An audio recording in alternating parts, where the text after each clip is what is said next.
Next up, and batting, I think, final here is Will Nealy. Everybody knows him. Will Nealy, let's hear it for Will. When he gets the camera running. And Will has an interesting story title that makes me wonder what it's about again. But Will's story is titled, Don't Make Me Call the Dogs. Welcome, Will.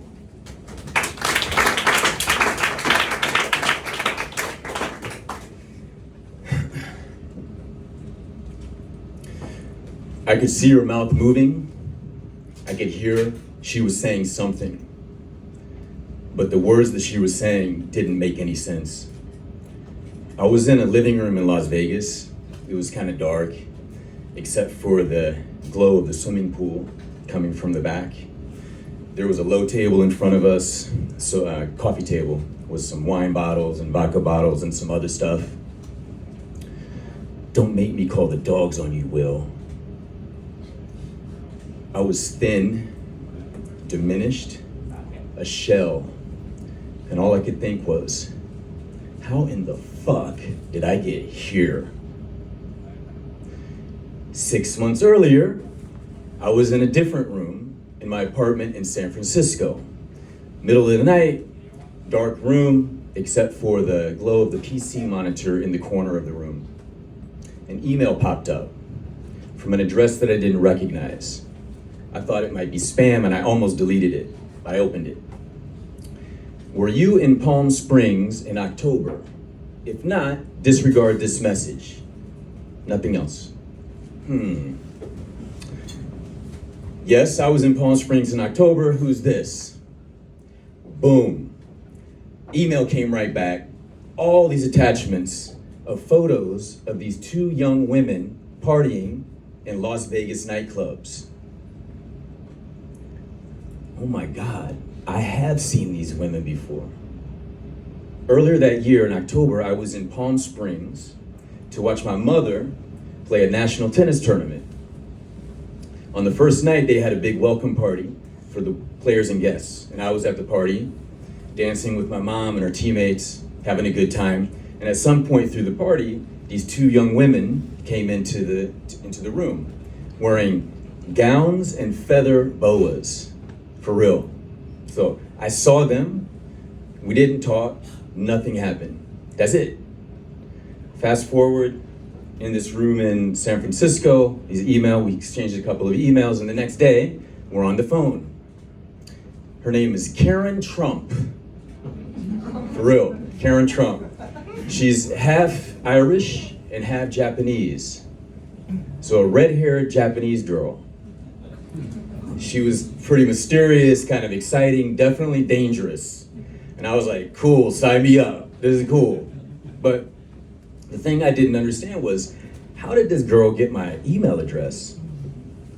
So Thanksgiving, that Thanksgiving, Karen and her sister Pam are having Thanksgiving dinner at their house in Las Vegas. And they invited their parents from Los Angeles and their friend George. George brought his 2 high school yearbooks to the dinner. I don't know why. Brought his high school yearbooks. So before dinner, they're looking through the yearbooks and laughing at photos as you do, this kind of thing. And these folks are tennis players. So they get to the tennis page. Pam goes, I heard this later, right? Pam goes, that's that fucking guy from Palm Springs, Missouri boy. Turns out George went to Blue Valley North High School in Overland Park, Kansas, which is where I went to high school. He graduated a year before me. We didn't know each other. I didn't know him, he didn't know me, but my name was on the email in the yearbook. They searched my name, found my email address because I had registered at classmates.com because my 10-year reunion was that year. So this seemed like some kind of big message from the universe, right? Who am I to say no? We jumped right in. So 2 weeks later, Karen flew to San Francisco. We partied 3 days straight. 2 weeks after that, I flew to Las Vegas. Karen picked me up in a stretch limousine. We took a tour of the Strip. went out to Hoover Dam. We had dinner at Dre's with Victor Dre himself. If you know, you know, maybe not, but I felt like I had arrived. Like, this is how life is supposed to be. People were telling me how cool I was, and I believed them. I was like, I guess I am cool. So, about 2 months later, I quit my job, sold my motorcycle, and moved to Las Vegas. It was cool at first. We had a good time at first, but the shine wore off very quickly. So this was kind of our lifestyle. We drank a lot, so red wine, but red wine mixed with vodka. Pills that I didn't really even know about. We smoked weed all day. I was just trying to stay high all the time, pretty much. I lost a lot of weight. The parties got darker.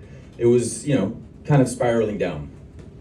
And then about 2 months into this experience was the big Rose Party. So this big annual event at one of the casinos, big deal.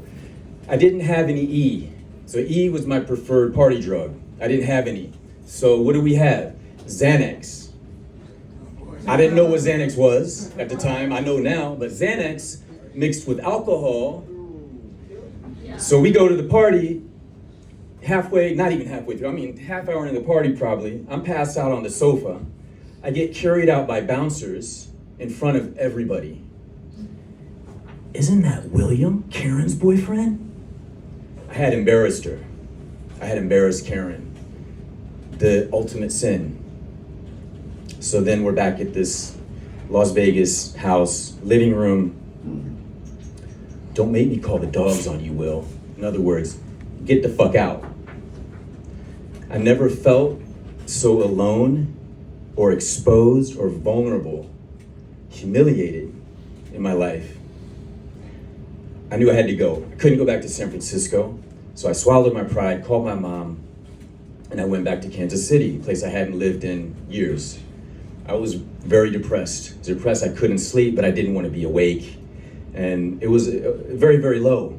And the reason why I was so low was because I knew that the decisions that I made, the reasons for the decisions were for really poor reasons. Vanity, ego, lust, and addiction. So I was convinced that I messed my life up, probably permanently. I had very, very dark thoughts at that time. So that experience in Las Vegas didn't mean the end of my kind of wild days, but it definitely speeded up my addiction timeline because I knew where I was headed if I didn't change. So in December of 2003, I got sober. In 2004, I came back to Japan for graduate school. Shortly after that, I met someone. Another crazy coincidence. But this time, when the universe offered me a gift, I was ready. I was ready. My head was clear, I was pure. And this is my gift. And Masami and I have been together since 2005. We got married in 2009. We have 2 beautiful sons. And I have a life that I could have never, ever imagined in that Las Vegas living room. That's it.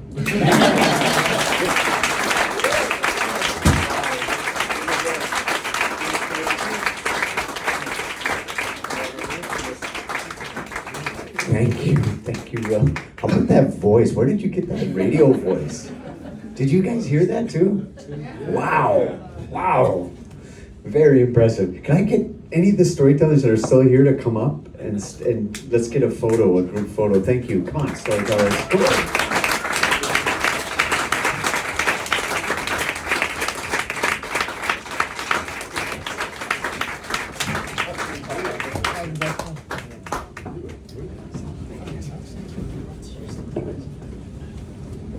So somebody we have a photographer. I'm busy, I can stand in front of me. Was the lights not great?